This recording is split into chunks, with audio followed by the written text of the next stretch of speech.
Umashankar Sharma खुर्सन channel से आपका स्वागत करता हूँ। और अभी मैं हूँ राजेंद्र सिंह जी राठौड़ साहब का आने का कार्यक्रम है। चौधरी धर्मशाला ये जगह है। यहाँ बैठे हैं राकेश जी जांगीड़। राकेश जी जांगीड़ के समय गौरव पथ का निर्माण हुआ था, इन्होंने बड़े प्रयासों से किया था।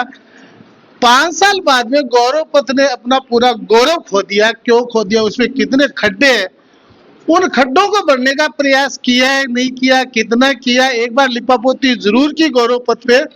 लेकिन अभी चूंकि भारतीय जनता पार्टी का राज है, तो उसमें इन्होंने क्या किया गौरव पथ के लिए। हाँ, सवाल सिर्फ एक ही रहेगा, गौरव पथ, क्योंकि आम जनता में चर्चा का विषय है गौरव पथ।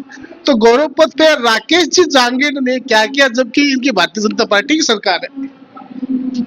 धन्यवाद उमाशंकर जी। आपका जो सवाल है गौरव पथ है, तारानगर नए बस स्टैंड से लेकर और अहिंसा सर्किल तक, चौराहे तक जो गौरव पथ बना, वो अपने आप में ऐतिहासिक गौरव पथ था।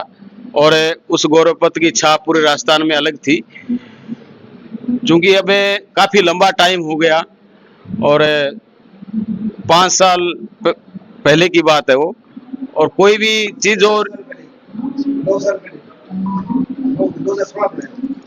चीज हो वो रिपेयरिंग मांगती है। अभी रिपेयरिंग के अभाव में गौरव पथ में काफी जगह जो पेचवर्क का काम है वो है, लेकिन हमने अभी बजट के अंदर उस गौरव पथ को पूरा रिन्यूअल कराने के लिए बजट स्वीकृत करवा दिया है। उसके टेंडर भी हो चुके हैं और आने वाले समय में आपको वही गौरव पथ एक शानदार गौरव पथ के रूप में नजर आएगा। आने वाले 2-3 महीने के अंदर वापिस से उस गौरव पथ को एक नया गौरव पथ बनाने हम जा रहे हैं।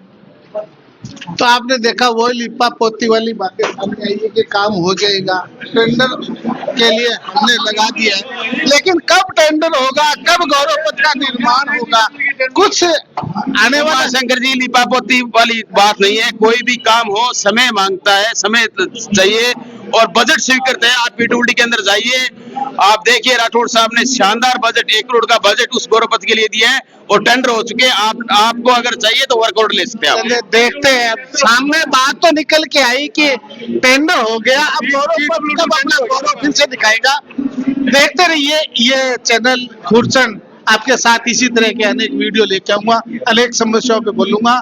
आप इस चैनल को देख रहे हो, बहुत बहुत धन्यवाद।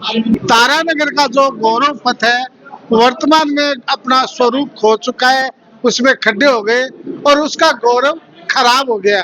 और जब कोई तारानगर में एंटर करता है तो सबसे पहले गौरव पथ आता है, तो देखते हैं कि बहुत बड़ी सिटी में जा रहे हैं, लेकिन उस गौरव पथ में तो खड्डे हैं साहब बहुत सारे। मेरे साथ है महावीर जी पूनिया, उनसे पूछते हैं कि उनके कार्यकाल में श्रीमान जयनारायण जी पूनिया स्वर्गीय, उनके कार्यकाल में ये हुआ था, क्या हुआ, ऐसा क्यों बनाया गया गौरव पथ जो इतना जल्दी कमजोर हो गया, इतना जल्दी खड्डे उसमें गिर गए।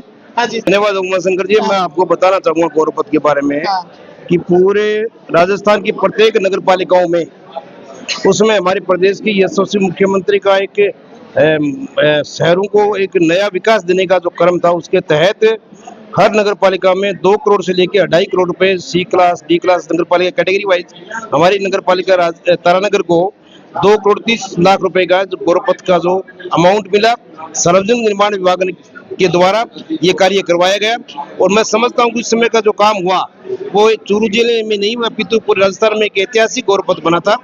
उसमें उस गौरव पथ में जो कमी रही वो आज मैं आपको बताना चाहूंगा कि उसमें दोनों साइडों में पानी निकासी की जो व्यवस्था होनी चाहिए थी वो उस समय नहीं हो पाई नगर पालिका द्वारा, और उसकी वजह से आज कॉलोनियों का विकसित होना। नगर पालिका किसकी थी? बीजेपी? हमारी कमी क्यों रही? नहीं, उसका वजह बताऊंगा आपको मैं कि उस समय जो साइडों की जो कॉलोनियां थी वो नीची थी और कॉलोनियों का पानी सड़क पर नहीं आता था। उसके बाद जैसे जैसे कॉलोनियों का बढ़ाव हुआ, वो सड़कें बड़ी कॉलोनियों में, वो पानी सड़क पर आना शुरू हो गया। और आज गौरव पथ में सड़क पर पानी आने की वजह से गौरव पथ का गौरव जो आप कह रहे हो वो कहीं न कहीं बाधित हुआ, उसकी सौंदर्यता खत्म हुई। तो मैं आपको निश्चित तौर पर विश्वास दिलाता हूं कि माननीय राजेंद्र राठौड़ जी आज आए हुए हैं और हम सब मिलकर के इस काम को निश्चित तौर पर राठौड़ साहब के सामने रखेंगे और ये काम ठीक करवाएंगे। और मैं समझता हूँ आपकी बात, आप जागरूक नागरिक पत्रकार होने के साथ साथ एक जागरूक नागरिक भी, आपने एक अच्छा काम किया, आपकी इस मांग को पूरा करेंगे। बहुत बहुत धन्यवाद।